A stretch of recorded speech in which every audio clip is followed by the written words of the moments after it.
So what do we say? How do we turn off the engine? Engine's on right now, right? Yep. Yes, we can turn them off. So there's the ignition right there. You can turn that to off. You can pull this guy all the way out.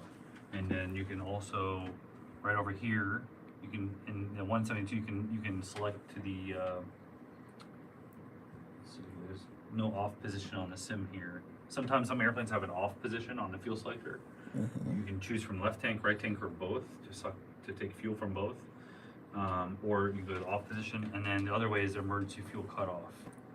It's usually right here, and you pull it out in the 172. So let's try. So you can see here, and I can catch it before it completely shuts off, but we can.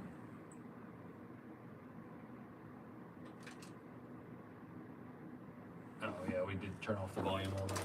Okay. Yes. So you'll see, where's the RPM? Right here's the RPM. You see that? We'll bring it to 1,000, and then you can see when I go to the off position, it shuts off. See how that shut off? Went down really quick. I caught it before, so I brought it back on the right magneto. And let's turn this guy on. There you go. So again, you can see that turn it off, No, and then so back to good, on. you're good. So if I leave it off enough time, it will completely shut off. Yeah, remember we muted it internally. Oh yeah. That's why it's not doing it. Uh-oh. Where's the back button? Yep. Way back. Good. So the other way is a mixture. Start bringing it back enough. I do hear something. Nah. Is that outside? Is that It's the outside? air or- conditioner.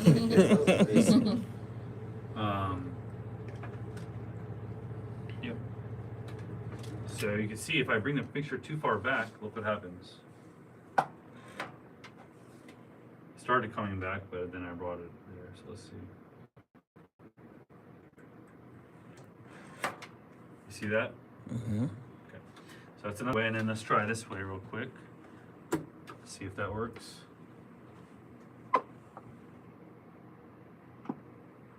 See if that's actually mechanized or not. It's not. Okay. But that would theoretically also turn it off. Okay, so we're just gonna shut it off. Usually we turn off an airplane with a mixture, like this.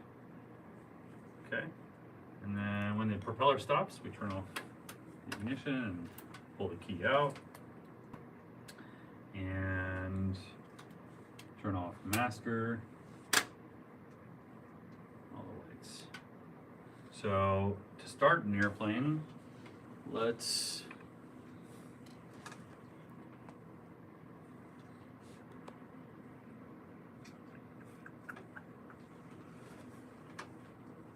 make sure I got.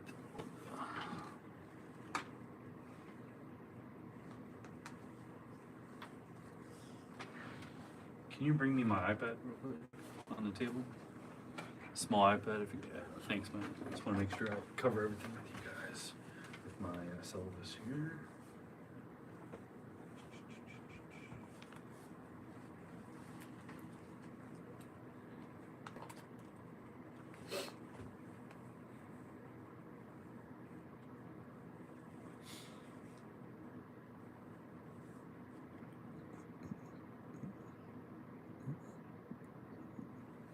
Okay. So let's click on that screen. If you can click on no, the blue. Click on the blue part. No, on the right there. Yeah. Go to the next slide. Let's see, just click with the mouse. And one more. There you go. We're gonna run through that checklist. So go ahead and read that for me. So from the top, before engine starting. Before engine start, doors and windows secured. Okay, doors are closed, windows latched. Check. Seats, belts, harnesses secured. Okay, seats and belts and harness, which is the one across my shoulder, is secured. Check. Yep. Brakes. Test. So I'm going to test them by pushing the top like that. And they're set. And then Fuel selector. Or parking brake. right back on. Okay. Fuel selector on both.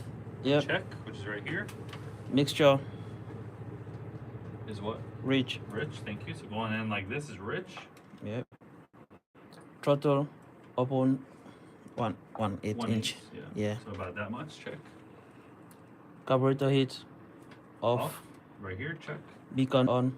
Check. Avionics master switch on. Check. Keys ignition. Key in the, Yep. Keys ignition. okay, good. Put it inside the ignition. Yep. Got it. 1 second. Check. Battery master switch on. Okay, check. I checklist complete. Okay, and then let's do the engine start checklist. Primer as required. Okay, so we don't have a prime on this, but you would prime. It's kind of like the old style prime. It's like literally like a pump. So you bring it, pull it out. It's like a syringe. You wait for fuel to get sucked into there, and then you're gonna push it in. And do that like once in the summer and maybe 2 to 3 times depending on how cold it is in the winter. So okay, prime is done. Yep. And Another primer in and locked. check. Yep. Throttle open 1 inch. 1/8, check. Yep. Mixture rich. Check. Propeller area clear. Clear left, clear nose, clear right. Starter engage. Okay, so starter's right here, so you go right, left, both, and then again make sure to check no one's around us, and then bring it to the start position. Yep. Propeller starting to rotate. It cranked over, and then it spring loads back to both. Okay, and the next step is usually bringing your throttle to 1,000. So here's the RPM, and it's just about to 1,000 there. And then you check your oil pressure is in the green, and oil Green. temperature is coming up. Yep. Usually it's low when you first start up an engine. I usually heard like some instructor before they start the aircraft say clear, like screaming or something like good, that. good Why call. that? So when I said clear left, clear nose, clear right, I would have also after that opened up the window, like this little window right here, opened up the window and yelled out there, clear prop, and say it loudly so people, if anyone is around the airplane, for them to move away from the airplane. Yeah, good call. Okay. That is part of the propeller area when it says clear. That's where you would say clear prop Okay. out the window. Oh. Cool. Any questions? Yep. Not bad, right? All right, let's go back to the seats.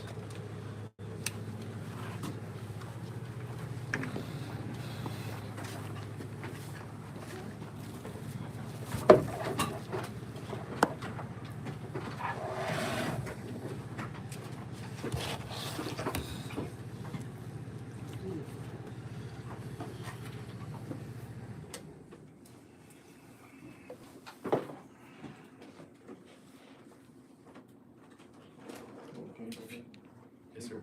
Oh yeah, sure. And then if you guys want to ever take a picture of this, it's right here. Checklist is right here as well. Full checklist. After class, you can do it. And really, you would use whatever the flight school, they have their own checklist. You just use whatever they set up for their aircraft. You just follow whatever their checklist is. And why is it like that? Like, why each flight school should have their own checklist? Every person that flies an airplane or owns their own airplane should have their own checklist.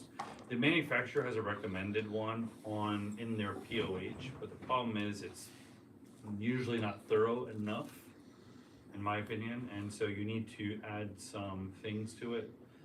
It's like the bare bones minimum, but around our area, there's some extra things to think about, like transponder squawking a specific code and stuff, and that's not in the POH's checklist. You know what I mean? So, yeah, but at a minimum, you should have whatever's in the POH what they recommend. When you say squawking, you mean like Like a 1, transponder 2, code. 3, Exactly. 4, 5? It's a 4-digit code. Some of you guys know a lot about airplanes already. How do you guys know so much? We just learned. It's good. I like it. I like the enthusiasts here. I love it. It's awesome. This is my second class of aviation. Oh, cool. That's good. Oh, That's for good. real? Wow, that's cool. This is the first time. Fuel system is gravity fed from the top of the, for a Cessna, is on top of the wings. And our airplanes are gravity fed, there's no fuel pump. Low wing airplanes are different, they have to, a fuel pump has to send fuel, to the engine. Sorry, this is gravity fed. See this fuel selector? That's what was on the bottom, on the ground over there that I was talking about. There's usually an off position with that. Here's a primer I was talking about. It's like a syringe squirting some gas, fuel right away that goes, it doesn't show it, but it goes directly to the engine there. And then this is a,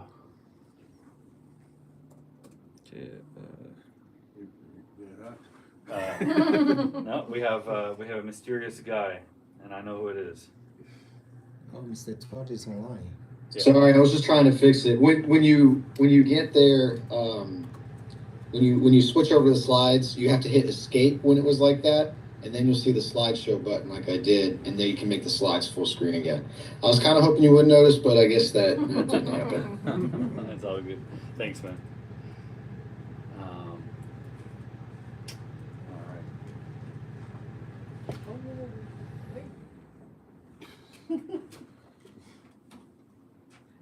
So Todd should give you, so first of all, the video that we watched is free online. On YouTube, just type in ERAU, Embry-Riddle, just power plant or engine, and that video will come right up. For these slides, I'm pretty sure Todd has these available to you guys.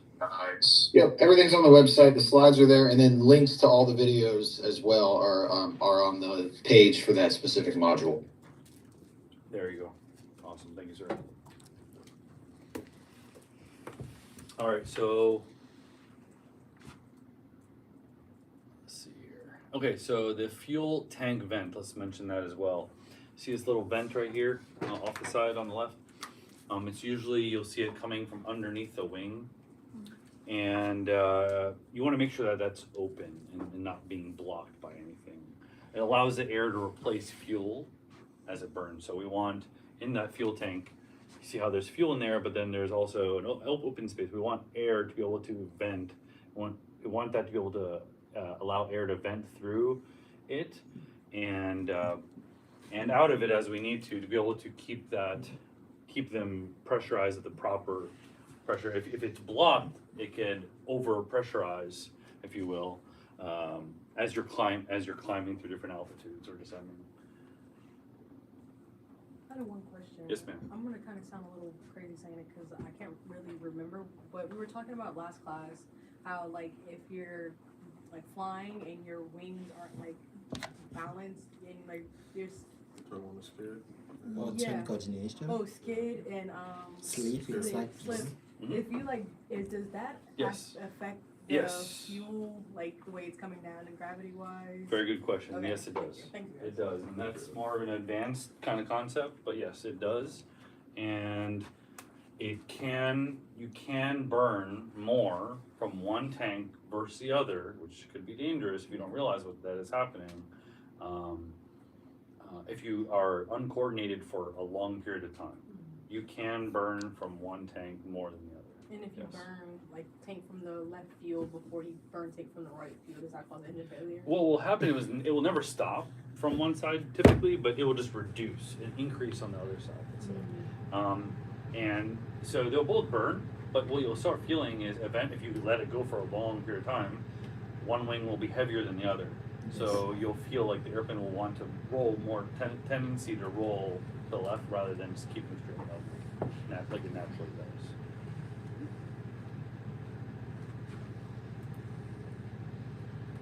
Talk about the color of gas. Ours is blue. Your POH might say that you can accept green, but guess what? Nobody sells a green one, 100. And nobody sells really red anymore. It's very rare to find that. Some older airplanes like my Cessna 150 will accept red, green, or blue, actually. Is there a reason they're not selling green and red anymore? Think of like fuel as like, as technology gets better, as time goes on, technology gets better, right? It's the same thing with fuel. Remember we mentioned Jet A is colorless or like a straw color, like a yellow, light yellow color. Mm-hmm. That's what it looks like. This is what Jet A looks like, and guess what? It's heavier than blue, ours. Right. Just out of curiosity, for I guess your pre-flight check as well. I know We will check this Okay, kind of thing, yes, That's absolutely. just because I want to make sure if there's no water in or why. What is the main reason? So when we fuel strain it, we take a sample from each tank, left and right. We want to make sure there's no air bubbles, which means there's water in there. We want to make sure there's no sediments, and we want to make sure it has a good color. So I teach my students good color, no sediments, and no air bubbles, no sediments, and good color. And then the fourth one, if you love the smell of fuel, I tell them to smell it to make sure it smells correctly, because Jet A has a very distinct smell, and it's kerosene. Basically, have you ever smelled what kerosene smells like? Yeah. It's very distinct, very different from 100 low lead. So that you can right away tell, hey, this doesn't smell normal, right? So just using like your 5 senses or all your 6 senses. You said there's cases where somebody poured Jet A into the thing. It's like extremely rare. It's like, well, would you have to like drain both the wings, the engine, like the whole plane, and then how would you process refueling all of it? refueling is easy, but defueling is the hard part. Right? There's no way that there's very few ways to do it, and you need usually mechanics help to do that, right? To really defuel the airplane properly.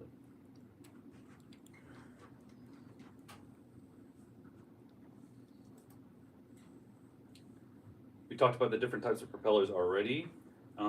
Constant speed, just really simple. It's for usually higher performance aircraft have a constant speed prop. It allows the propeller to stay at the specific RPM no matter where you are in climb or cruise or descent, doesn't matter.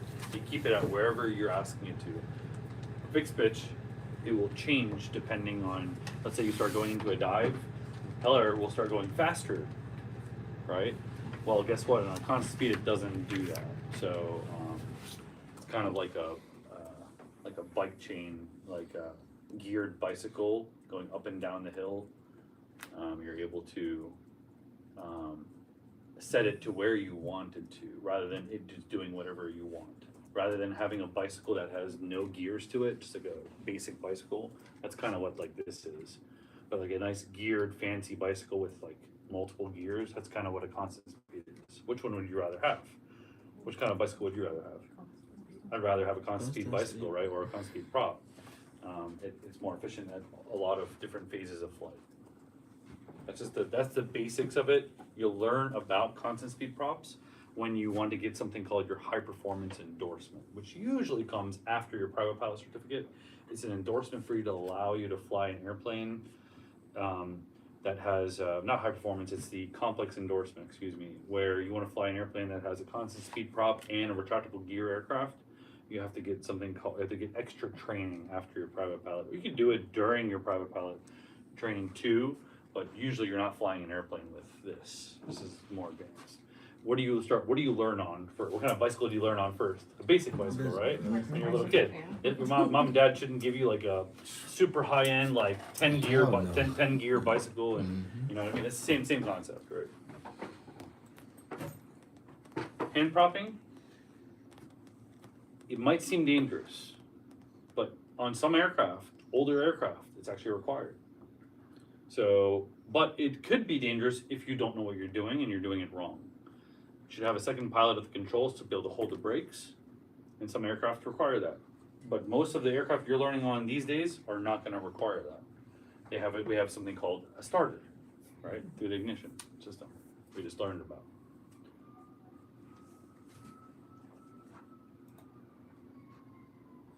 The electrical system provides electrical power to many different systems, from some flight instruments to aircraft lights to flaps and landing gear.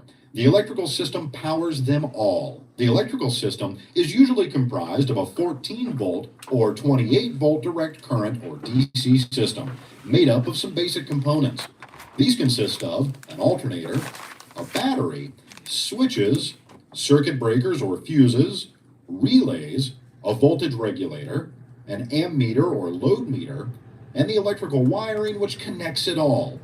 Let's Pause it here just for a second. I know you guys are vigorously writing down notes, which is very good. I like that. We'll step through, they're going to step through each one of these here, and we will too.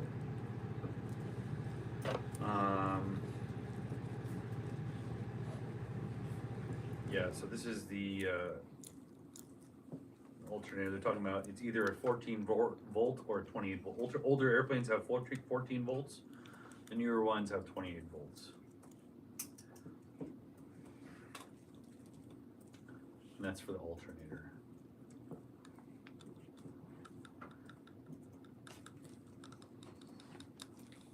Study some of these components.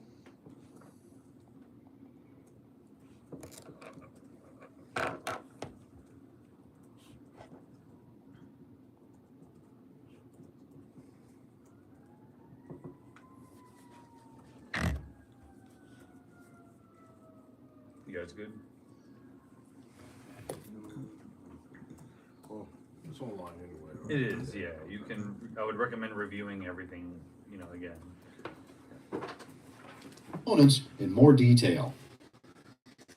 Similar to a car, the alternator is driven by the engine through an alternator belt, which generates electricity for the entire system. The alternator is the primary means of powering the electrical system during normal operations with the engine running. Not only does the alternator provide power to the electrical system, it also charges the battery. The battery is mainly used to start the engine or to power the equipment while the engine is not running. In cold weather, the battery capacity can be severely reduced, so it's important that the pilot conserves battery power. The electrical system is protected either by circuit breakers or fuses. Most modern airplanes are equipped with circuit breakers instead of fuses because they are resettable. A circuit breaker pops when there is excessive voltage, which results in high heat in the electrical wire. Fuses are not the popular choice today. Although they work similar to a circuit breaker, once a fuse burns, it must be replaced, and that electrical circuit will not be complete until that fuse is fixed. Circuit breakers are usually grouped together in the cockpit by the bus they are located on. Not the bus that brings you to school, but an electrical bus. An electrical bus is like a power strip. You can plug multiple things into a strip, and if you turn that strip off, everything plugged into that strip will not be powered. In an electrical system, the same remains true. The components of an electrical system are usually divided into multiple buses. For example, there may be a main bus and an avionics bus. On the main bus, main equipment such as lights are powered, and on the avionics bus, most of the instruments and equipment are... This is what you mainly need to, for the moment, need to know. Main bus has the lights on it. Avionics bus, all the rest of the instruments are on.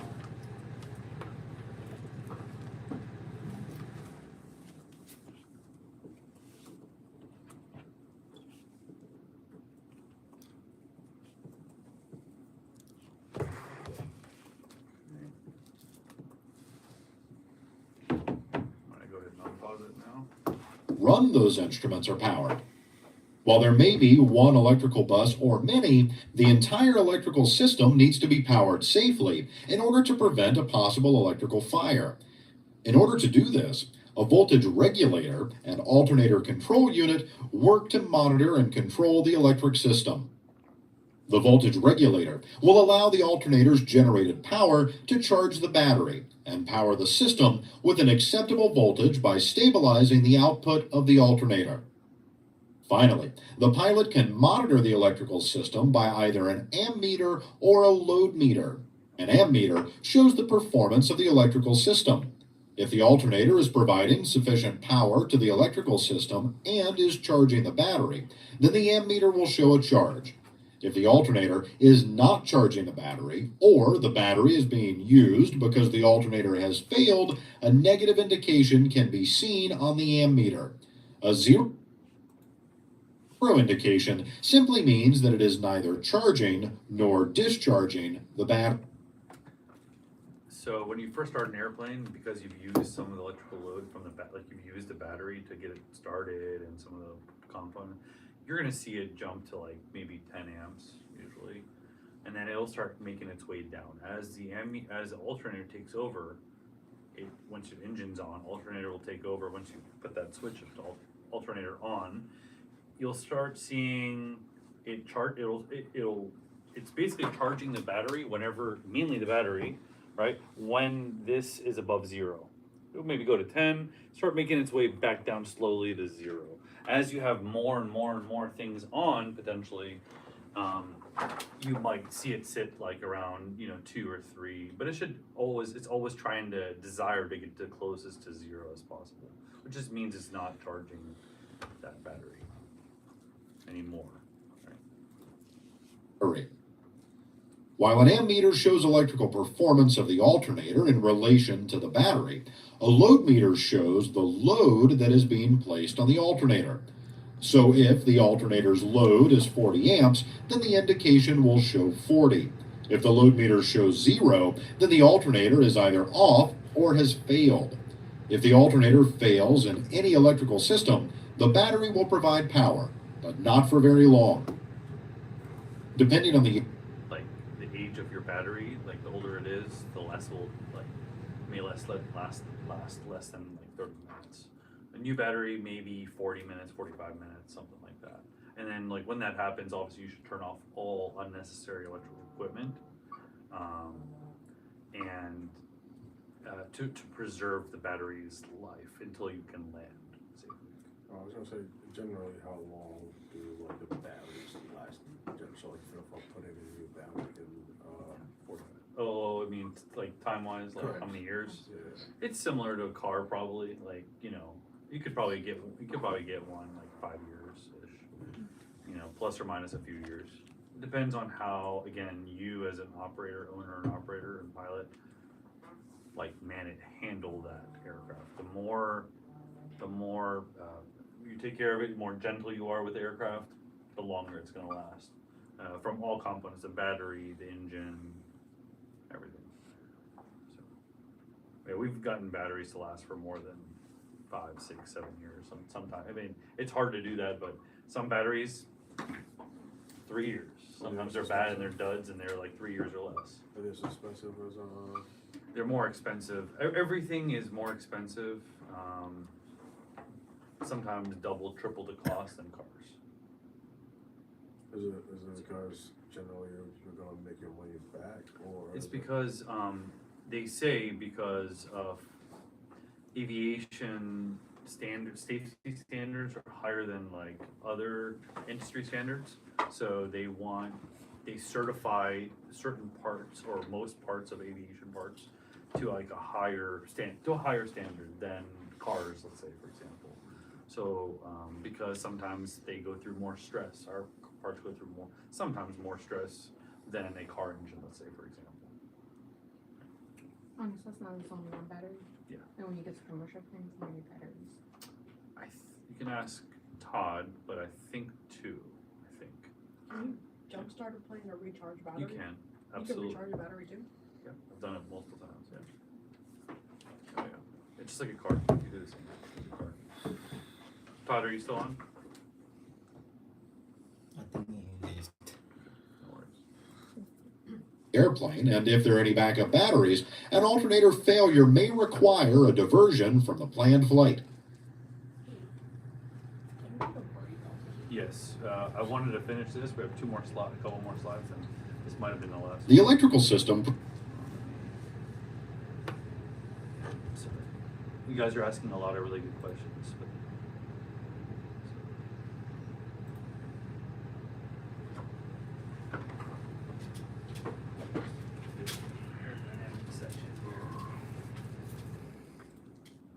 Okay. All right. So we do need to know for the written exam. You probably don't need to know it as much, but for when you actually are ready for your check ride, you do need to know this electrical system. This is a 172 one. This looks very complicated, and it kind of is when you first look at it, but you do need to know this. We talked about the primary and avionics bus, just saying what's on them, like lights and instruments. But there's some other things in here like battery. When you turn on the battery, what is it being powered? And when you turn on the alternator, how does it take over? And this is like a wire diagram, electrical engineering wire diagram. So it's a little complicated. Recommend just taking your time. The book talks about, how things happen. So just follow the line. Try to do your best to follow the line. There's a little emulator here that also shows you different phases of starting an airplane and what is on and when does things turn off from an electrical standpoint. So electrical stuff sometimes is a little bit hard to visualize. So this emulator helps. You guys can go and click on that link and run through that take your time and run through that. Okay, so that is, I think, the last one. We'll do a demo, but then you can go take a break. If anyone doesn't want to watch the demo, you guys can do a break. I'll do the demo at the same time during the break. All right, cool. So you guys take a little break, and then I'm gonna set up the sim here for the demo.